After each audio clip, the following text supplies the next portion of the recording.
pag-uusapan na naman. So, sasagutin natin yung isang nagtanong about sa accommodation dito sa Czech. Libre nga ba ang accommodation dito sa Czech? So, hindi po libre lahat. So, wala pa po kaming na libre talaga yung accommodation. Bali, depende yun sa company. May company na nagbibigay ng 3 months free accommodation. Tapos, after 3 months, depende pa yun pwedeng kayo na ang magsasagot ng accommodation or half ang babayaran ng employer. So, meron pang isa pa. Yung iba, libre yung 1 year na accommodation. Tapos, after 1 year, yun, may bayad na. Sa'yo na full. Oh, Wala nang share yung company. Wala nang share. Tapos may ibang company naman na 6 months free. Tapos, the rest, after 6 months, wala nang free. Kayo na yung sasagot. Or, half. Yung employer magbabayad ng half, ikaw na yung magbabayad ng half. Meron namang company na the whole na kontrata mo, share kayo ng bayad sa accommodation. Hati, employer yung kalahati, sa'yo yung kalahati. So, bale, kaltas na yun sa sahod mo. Or, pwede kayo magbahay. Kung di kayo sa dorm, tapos magbabahay kayo, magre-rent kayo ng accommodation, kayo po yung ibabalik ng employer yung half, ilalagay nila yun sa sahod nyo, yung sahod. Kung share kayo ng employer. Swertihan lang din po, depende yun sa company, yung accommodation. Tsaka po, bago po kayo, ang alam ko, bago po kayo lumipat or maghanap ng bahay, at least naka 3 months kayo sa dorm. Sa dorm. Yun 3 to 6 months. Oo. Pero at least 3 months. Oo. Pero magtanong po kayo sa employer nyo or agency nyo, HR. sa HR nyo, kung pwede na kayo maghanap ng bahay. Kasi madalas yung mga nagdo-dorm o yung mga bagong dating dito, naghahanap na sila after a month. Naghahanap na silang ng matutuluyan nila kasi gusto nila ng privacy ba. Kasi hindi naman mahirap, pero kasi iba pa rin yung nagagawa mo yung gusto mo. Kasi pag sa dorm, madami kayo niyan. Minsan may mga ibang lahi pa. Common yung CR, common yung kitchen, marami kayong gagamit. Kaya, magtanong kayo sa agency at employer nyo kung pwede kayo maghanap agad ng bahay. Kasi kami before 3 months. Pero mabot din ng 1 year. Bago nakalipat. 3 months, pwede na kaming lumipat.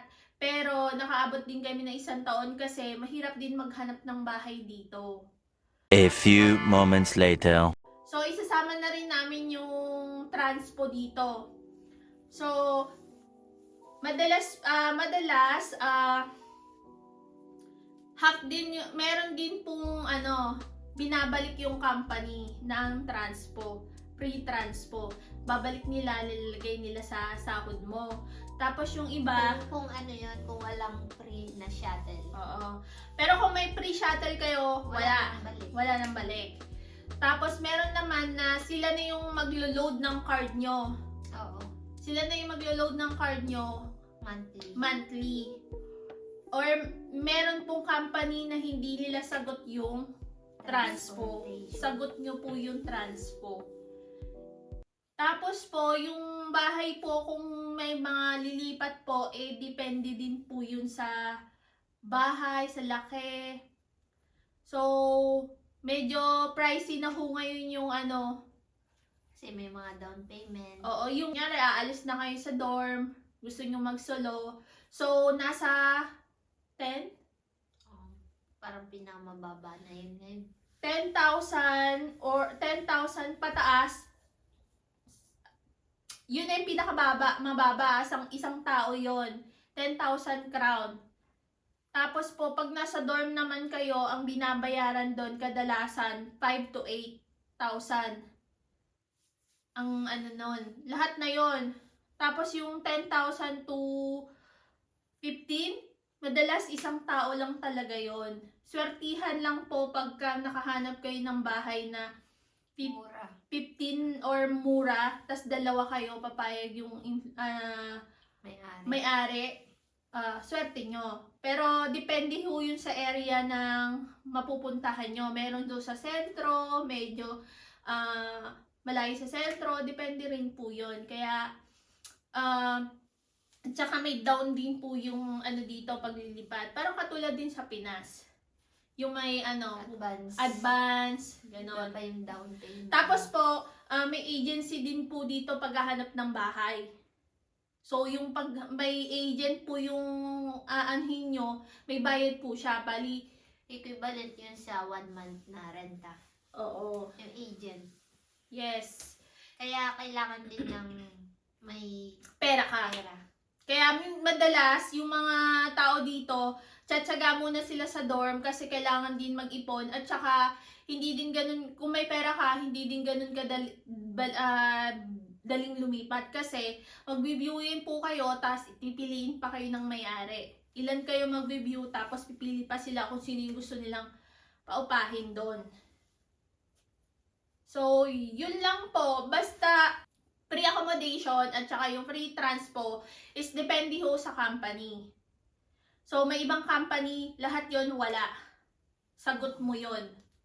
Kaya swertihan lang din po kung ano yung ano. Or yung kung ano yung pinirmahan nyo, tanong nyo sa employer nyo or sa agency nyo kung makakuha nyo ba tong buo or half or hanggang kailan nyo yon. Yun po. So, good luck po sa atin, sa lahat ng Papunta dito. gustong pumunta po sa Czech. Bye! Bye!